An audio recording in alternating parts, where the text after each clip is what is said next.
Et salut à tous les gars, c'est Kevin et on se retrouve aujourd'hui pour une toute nouvelle vidéo présentation de figurines et aujourd'hui je vais vous présenter une figurine de Nier Automata avec la figurine de To-Be par Proof. Donc c'est du 1.7, elle a coûté un petit peu plus de 250 € de mémoire et figurine sortie il y a 2-3 mois au Japon et qui vient d'arriver tout simplement chez moi. Donc je vous propose d'aller partir sur la présentation du produit et on se retrouve après pour l'outro pour, comme d'habitude, les alternatives. Mais ça va aller vite, vous allez le voir. Et donc voici les gars pour le produit définitif donc de cette figurine.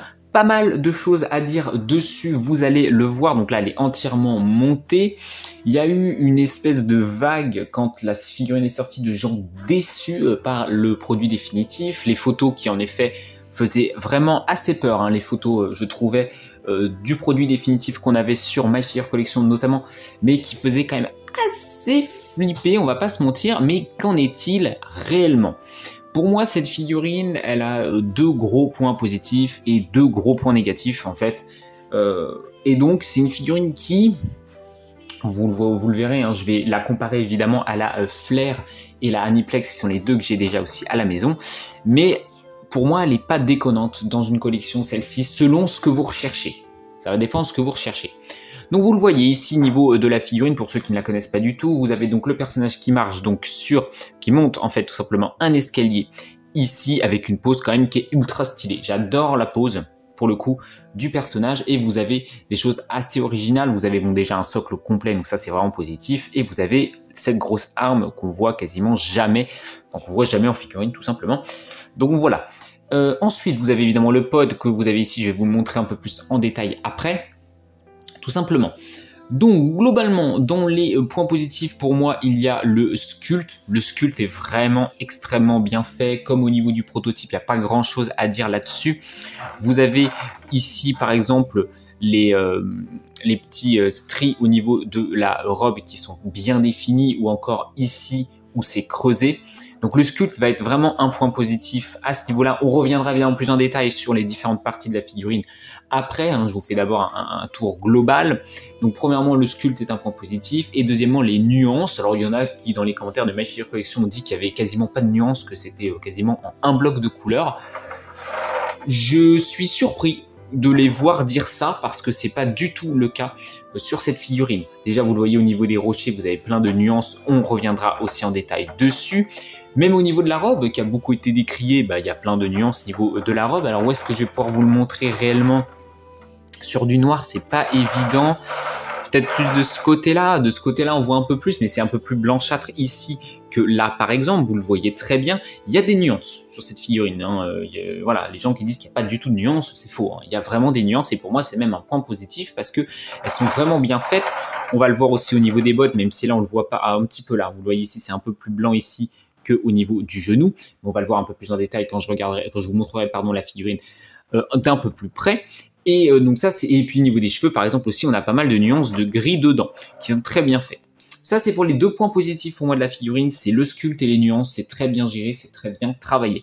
Les deux points négatifs, il y a premièrement un manque de détails par rapport au prototype sur certaines parties. On parlera évidemment de cette épée, qui faisait vraiment bien détaillée, bien abîmée, et qui est un petit peu plus lisse sur le prototype, enfin sur le produit définitif. L'épée ici pareil, où on a la lanière ici au niveau de l'arme, si je vous montre un peu plus, qui est un peu trop on va dire gentillette. Pareil au niveau du manche, qui est moins détaillé que le prototype, ou encore les plumes, mais ça on s'en doutait parce qu'on voyait déjà sur le prototype que les plumes c'était pas tip top au niveau du bras ici même. Voilà. Ça, c'est le premier défaut. Le plus gros défaut pour moi sur cette figurine, c'est la gestion des textures. Proof ne sait pas gérer les textures. J'ai pas peur de dire ça quand tu vois cette figurine où tu avais vraiment plein de choses à faire en termes de texture et où ils ont malheureusement un peu raté à ce niveau-là. Vous avez notamment... Alors, ce qui est bien, c'est que tu n'as pas de plastique brillant. La robe n'est pas en plastique brillant, elle est en noir. Mais on va surtout parler du pod tout à l'heure, qui fait pas du tout métallique. L'épée, où on n'a pas un côté bronze qui ressort particulièrement. Un petit peu, mais ça aurait pu être mieux. Les bottes, qui sont un peu en entre-deux cuir et un peu plastique. qui est un petit peu dommage. Pareil au niveau de la rambarde qui est bien travaillée en haut mais pas du tout au milieu. On va en parler, on va montrer tout ça tranquillement. Donc pour commencer, le socle. Moi le socle, écoutez, je l'aime bien. Il est bien travaillé.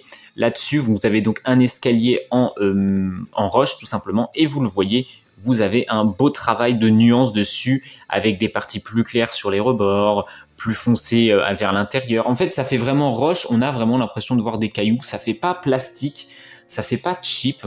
Honnêtement, au niveau du socle, voilà, moi je le trouve vraiment cool, tout simplement. Là-dessus, il y a vraiment pas trop de défauts, je trouve, au niveau du socle. Regardez là, au niveau de la marche du haut. Franchement, le socle, moi, il me choque pas. Il est vraiment, vraiment cool. Il fait le taf, on va dire, à ce niveau-là. Niveau de la tête du robot, là, c'est un peu plus dommage. Vous le voyez au niveau de la jointure de la tête du robot ici. Ils ont mis une espèce de peinture. Ça se voit que ça a été fait un peu vite fait et ce coup ça déborde. Enfin, c'est pas que ça déborde, je pense que c'est fait exprès que ça déborde, mais tu vois vraiment que c'est un coup de pinceau presque qui a été donné dessus comme ça à la va-vite et ça c'est vraiment dommage. Par contre, vous avez des nuances au niveau de la tête, au niveau des boulons ici, vous le voyez, vous avez des taches beaucoup plus foncées. Les yeux un peu dommage, on est sur des pièces plastiques classiques, on aurait un côté peut-être plastique transparent pour les yeux, ça c'est un petit peu dommage. Mais quand tu sais que même la résine de Prime One a des défauts à ce niveau-là, voilà. Et puis la tête a une légère texture dessus, mais c'est trop lisse, je trouve. Et ça, c'est vraiment dommage. Voilà. C'est pas la plus belle pièce, on va dire, de ce socle, cette tête, tout simplement. Au niveau de l'épée, est-ce que je peux vous la retirer ou est-ce qu'elle est bien enfoncée? Je crois qu'elle est un peu galère. Hein. Je vais peut-être pas la retirer. Hein. Je vais pas la retirer. Je la retirerai quand je déménagerai, tout simplement. Mais là, non. Donc niveau de l'épée, vous le voyez, niveau du prototype, on avait vraiment beaucoup plus un côté chromé qui ressortait niveau de la peinture et niveau des détails. Elle a vraiment, c'est celle qui a le plus mangé, on va dire, entre le prototype et le produit définitif, c'est quand même cette épée-là qui a vraiment mangé, tu vois, on est sur un côté un beaucoup plus lisse, tu le vois quand je te fais passer la lumière devant, tout simplement. J'avais peur niveau des chaînes ici que ça fasse un peu trop pâté, mais ça va. C'est pas aussi catastrophique que ce que j'avais peur, le prototype faisait un peu peur, mais tu vois, typiquement, le manche ici est un peu mieux travaillé en termes de texture, et donc on a plus l'impression, niveau du manche, tu vois, d'un côté chromé. On y croit plus, niveau du bas du manche, que sur le reste. Et c'est un peu dommage, on aurait voulu ce travail-là sur toute l'arme, donc c'est dommage, ça c'est vraiment un point négatif, je trouve, au niveau de cette arme-là. Maintenant, malgré tout, elle est quand même sympathique et elle fait le taf, mais par rapport au proto, c'est un peu dommage, tout simplement. Voilà, on va finir le socle avec cette rambarde. C'est ce que je dis, très frustrante parce que comme vous le voyez ici en haut, sur la rambarde, on a un travail de peinture qui a été fait avec un mix de blanc et de bleu gris foncé, enfin de gris clair et de gris foncé en fait, qui te donne un aspect usé de la rambarde et très réaliste.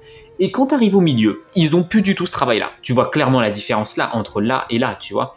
Il n'y a plus ce travail, il n'y a plus rien, c'est gris foncé au milieu. Donc j'ai envie de dire pourquoi ils n'ont pas fait ce travail-là sur l'entièreté de la rambarde, ça aurait été beaucoup mieux. Je sais pas, alors est-ce que c'est parce qu'ils ont utilisé une bombe, c'est ce que je me disais, ils ont peut-être utilisé une bombe de peinture pour faire ça, et sur le coup s'ils le mettaient là, ils allaient en foutre sur le socle. C'est pour ça qu'ils ont fait que en haut, je vois que ça presque comme théorie. Par contre ce qui est bien, c'est qu'en bas, ils ont mis, vous le voyez, un aspect rouillé terre en bas des rambardes.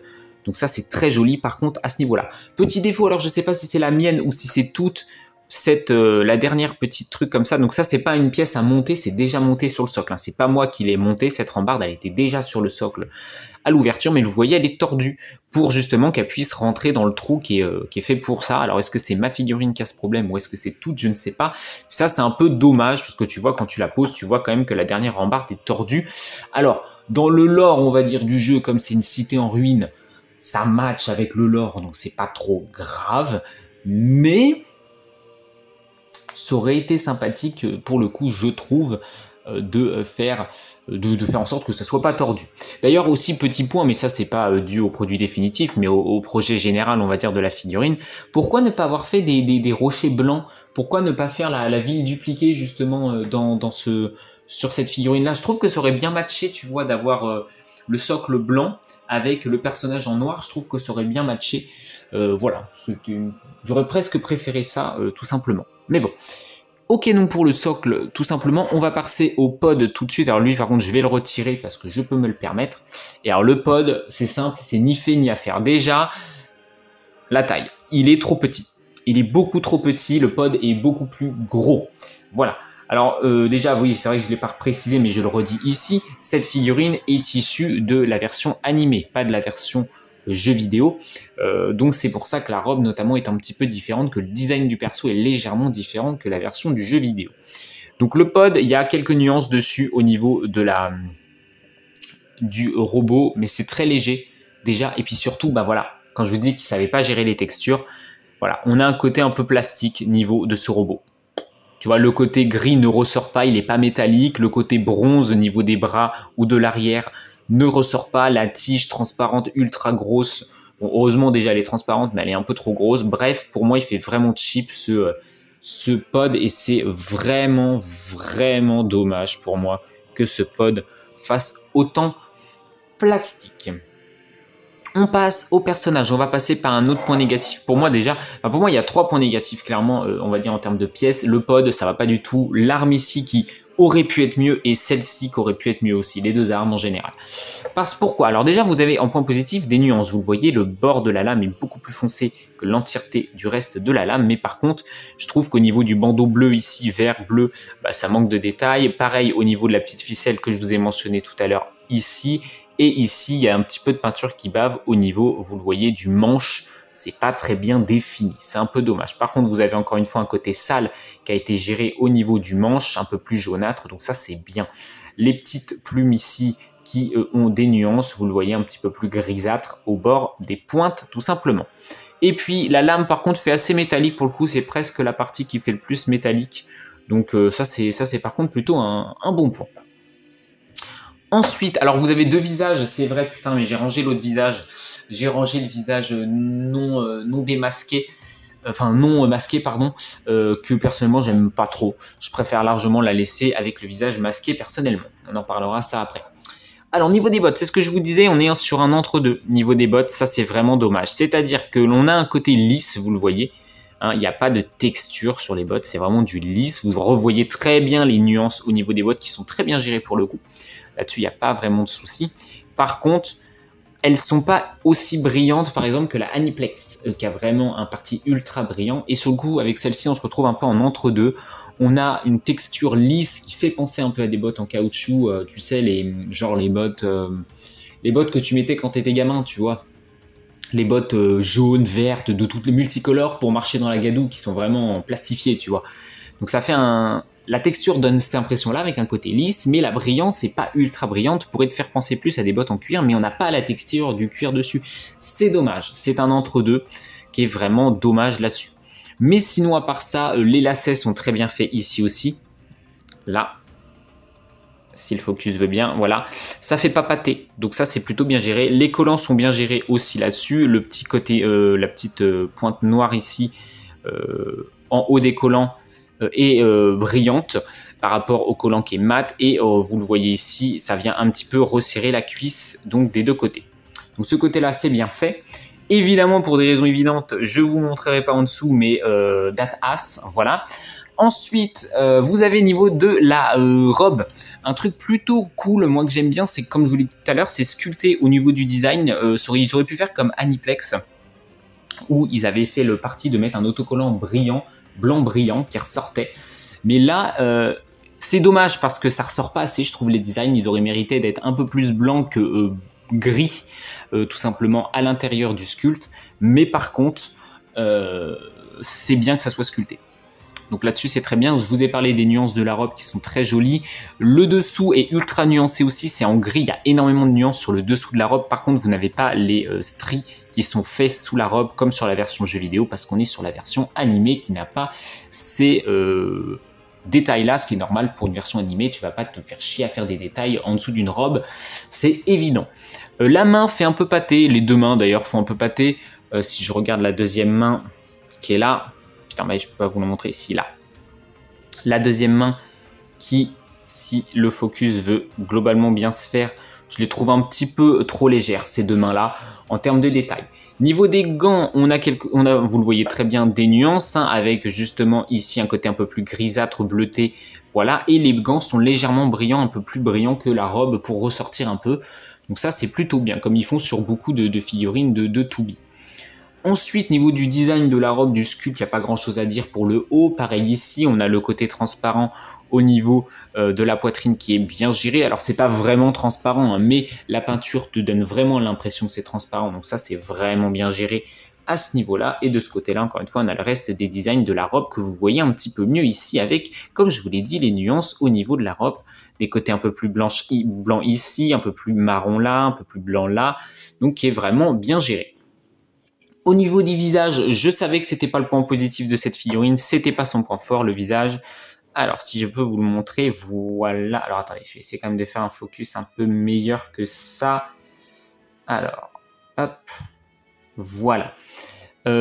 Pourquoi? Alors, bon, l'expression, ça va en tant que telle. Moi, j'aime pas l'expression sans bandeau, c'est pour ça que je la mets avec bandeau. Les lèvres sont très légèrement brillantes, ça aurait mérité d'être un petit peu plus brillant.